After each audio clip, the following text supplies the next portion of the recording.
वज़ीर-ए-आज़म शहबाज शरीफ का दौरा कतर। कतर के वज़ीर-ए-आज़म शेख मोहम्मद बिन अब्दुर्रहमान बिन जासिम अल सानी से भी मुलाकात। दो तरफा ताल्लुकात, तिजारत, सरमायाकारी, तवानाई और सकाफत के शोबों में ताउन बढ़ाने पर तबादला ख्याल। वज़ीर-ए-आज़म शहबाज शरीफ ने पाकिस्तान की इक़्तिसादी तरक्की में कतर के ताउन को सराहा। इक़्तिसादी ताल्लुकात को मज़ीद मुस्तहकम करने के लिए पाकिस्तान के अज़म का अयादा। कतर में मौजूद पाकिस्तानियों की मेज़बानी करने पर कतर का शुक्रिया अदा किया। कहा पाकिस्तानी दोनों ममालिक की तरक्की में एक पुल का किरदार अदा कर रहे हैं। शहबाज शरीफ अमीर कतर शेख तमीम बिन हम्माद अल सानी से भी मुलाकात करेंगे। शेड्यूल शहबाज शरीफ दो तरफा वफूद की सतह पर होने वाली बातचीत में पाकिस्तानी वफूद की क़यादत करेंगे। वज़ीर-ए-आज़म से कतर बिजनेसमैन एसोसिएशन का वफ़द भी मुलाकात करेगा।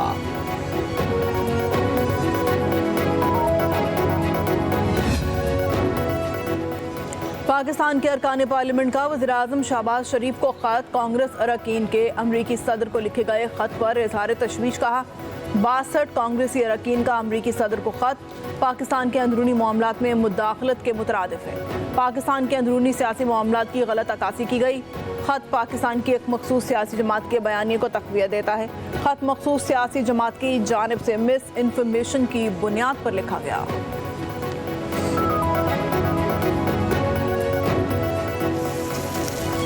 इंशाअल्लाह हम स्टूडेंट को बहाल कर रहे हैं और हम आपको बकायदा तौर पर बहाल करके यूनियन को आपको पूरा मौका देंगे कि आप इमर्ज करें। अपनी यूनियन के जरिए सरकारी तौर पर आपको इख्तियार दे रहे हैं। इंशाअल्लाह बहुत जल्द हम जो है इस सूबे में स्टूडेंट को बहाल कर रहे हैं। वज़ीर आला खैबर पख्तूनख्वा अली अमीन गंडापुर का सूबे में तलबा यूनियन बहाल करने का ऐलान। पेशावर में तकरीब से खिताब में बोले कौम के नौजवानों ने लीड करना है। तलबा यूनियन को बहाल करके लीडर्स पैदा करेंगे। आज़ादी मांगने पर हमें जेलों में डाला जाता है। हमारी हकीकी आज़ादी की जंग जारी रहेगी। इस हफ्ते फैसला कुन तहरीक के लिए निकलेंगे। महरूमी कौमों को नीचे ले जाती है। आपको नाकामी से सीखना होगा। मेरिट पर काम हो तो सारे मसाइल हल हो सकते हैं।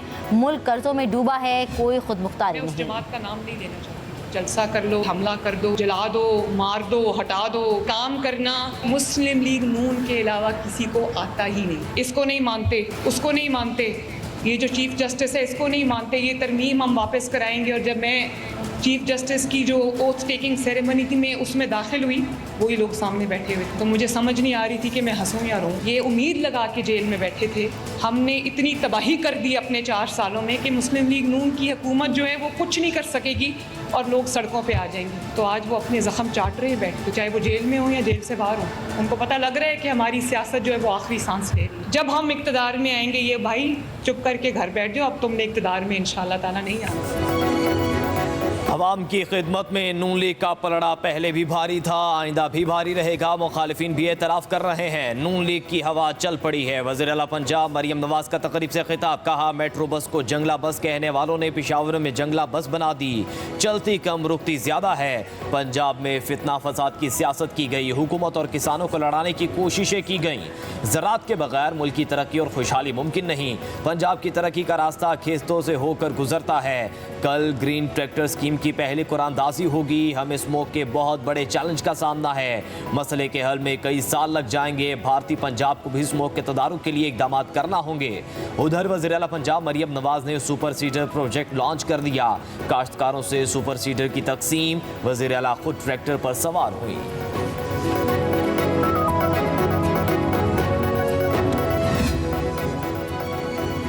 तहरीक इंसाफ के चेयरमैन बैरिस्टर गौहर का कहना है पीटीआई पूरे दिल से जस्टिस याह्या आफरीदी को चीफ जस्टिस ऑफ पाकिस्तान तस्लीम करती है। पार्टी पॉलिसी के मुताबिक 26वीं आईनी तरमीम को मुस्तरद करते हैं। चीफ जस्टिस याह्या आफरीदी के इस्तीफे का कोई ऑप्शन सियासी कमेटी में ज़ेर गौर नहीं, जुडिशल कमीशन में शामिल का फैसला किया है।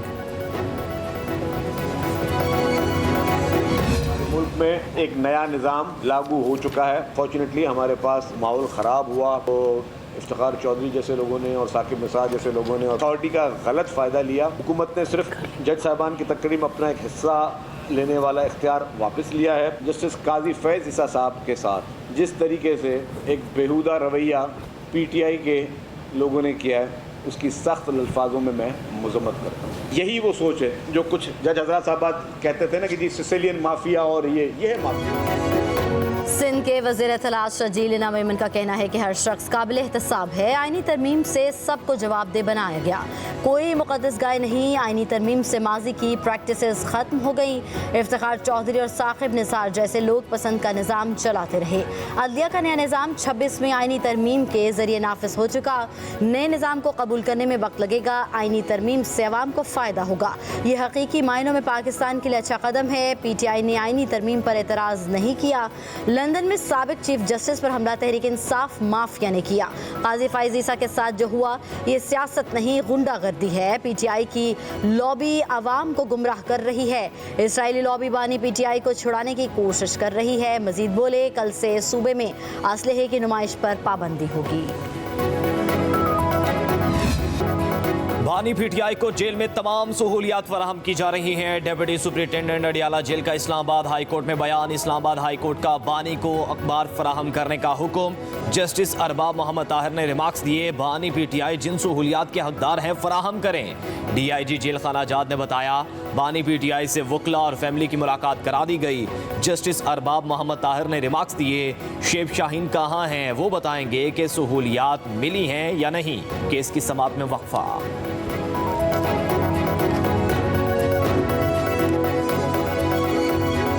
मैं नहीं समझता कि इसमें कोई डील से मुराद ये है कि जो अदालत ने फैसला किया है, अदालत के फैसले से बुशरा बीबी रिहा हुई है, तो क्या वो अदालत उस डील का हिस्सा है? मेरा ख्याल है कि इस तरह से अदलिया को अंडरमाइन करना जो है ये मुनासिब नहीं है। मैं समझता हूँ कि उनका मेरिट होगा जिसकी बुनियाद के ऊपर अदालत ने उनको ज़मानत का हक दिया। जो उनकी इंटाइटलमेंट है उसके मुताबिक उन्हें हर चीज़ वहाँ पे जो है खाने पीने और बाकी जो उनकी ज़रूरत है मुहैया की जा रही है। अगर कोई ऐसी चीज़ है तो बिल्कुल हम इस हक में हैं कि जो उनकी इंटाइटलमेंट बनती है as former parliamentarian, former prime minister, वो उन्हें मिलनी चाहिए। बानी PTI को जेल में जो हक बनता है वो सहूलियत मिलनी चाहिए। किसी भी कैदी के हुकूक का ख्याल रखना चाहिए। वज़ीर-ए-आज़म के मुशीर राना सनाउल्लाह की प्रोग्राम गुड मॉर्निंग पब्लिक में गुफ्तगू। कहा, अदालत के फैसले से बुशरा बीबी रिहा हुई, डील वाली कोई बात नहीं। 26वें आईनी तरमीम मुशावरत से मंजूर हुई। राना सनाउल्लाह ने कहा, हुकूमत अपनी मुद्दत पूरी करेगी। पीपल्स पार्टी हुकूमत के साथ है। बानी PTI ने 3 साल में मुल्क का भट्ठा बिठा दिया। PTI सियासत में गालम गलोच का कल्चर लेकर आई। हुकूमत अपने मुफाद में नहीं, मुल्की मुफाद में फैसले कर रही है।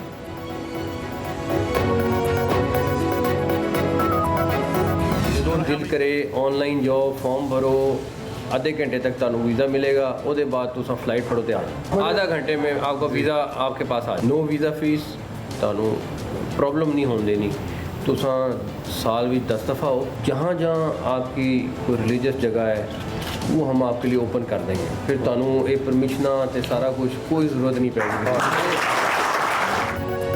पाकिस्तान आने वाले सिख यात्रियों के लिए कोई वीज़ा फीस नहीं होगी। वज़ीर दाखिला मोहसिन नकवी का ऐलान। कहा, हमने 124 मुल्कों का वीज़ा फ्री किया है। अमरीकी पासपोर्ट वाले सिख यात्री सिर्फ ऑनलाइन फॉर्म जमा कराएंगे, वीज़ा मिल जाएगा। जब दिल करेगा एक फॉर्म भरें, वीज़ा लें और फ्लाइट पकड़ कर आ जाएं। कहा, हमने पूरी कोशिश की सिख यात्रियों को कोई मुश्किल ना हो। पाकिस्तान में मौजूद सिखों के तमाम मजहबी मकामात खोल देंगे।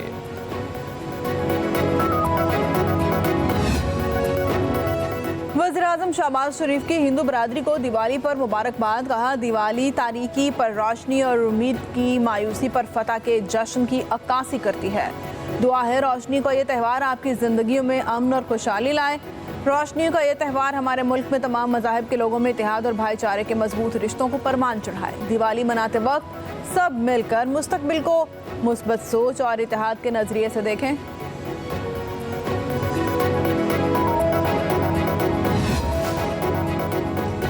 इनकम टैक्स गोशवारे जमा कराने का आखिरी दिन। टैक्स बार एसोसिएशंस की दरख्वास्त और बैंकों की छुट्टियों के बायस तारीख 31 अक्टूबर तक बढ़ाई गई थी। FBI के मुताबिक रमा साल इनकम टैक्स रिटर्न फाइल कराने वालों की तादाद में 23.5 लाख का इजाफा हुआ।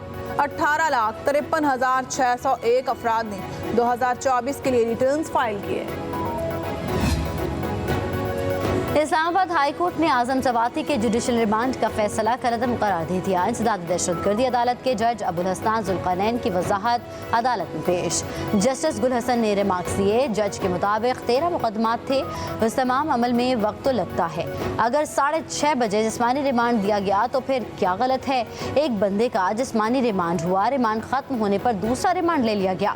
जस्टिस गुल हसन ने कहा कि जज को कहना चाहिए था कि 5 अक्टूबर का मुकदमा है, रिमांड कैसे मांग रहे हैं?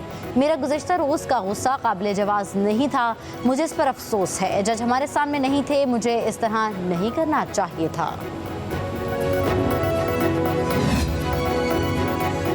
पेशावर हाई कोर्ट से पीटीआई रहनुमा शेख वकास अकरम को 14 नवंबर तक हिफाजती जमानत मिल गई। अदालत का पुलिस को किसी भी मुकदमे में गिरफ्तार ना करने का हुक्म। जस्टिस एजाज अनवर ने इस्तफसार किया कि आप कब से पेशावर में हैं, इस्लामाबाद जमानत के लिए क्यों नहीं जाते?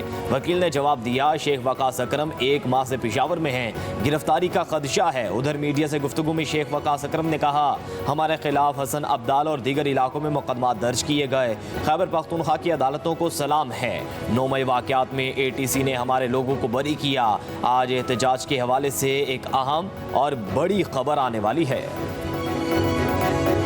लाहौर में फ़ज़ाई आलूदगी बरकरार। दुनिया के आलूदा तरीन शहरों में सूबाई दारुल हुकूमत आज भी दूसरे नंबर पर। लाहौर में एयर क्वालिटी इंडेक्स 243 रिकॉर्ड। हवाओं का रुख बदलते ही लाहौर में स्मोक की शिद्दत कम हो गई। उधर लाहौर में ग्रीन लॉकडाउन। शिमला पहाड़ी से रेलवे स्टेशन, एजर्टन रोड, एबिट रोड और एम्प्रेस रोड पर हॉटस्पॉट एरिया डिक्लेयर। नवाही इलाके भी फहरिस्त में शामिल। इन इलाकों में तामीराती कामों पर मुकम्मल पाबंदी। कमर्शियल जनरेटर्स नहीं चलाए जाएंगे। चिंची रिक्शा का इलाके में दाखिला ममनू। ओपन बारबेक्यू पर रात 8 बजे के बाद पाबंदी।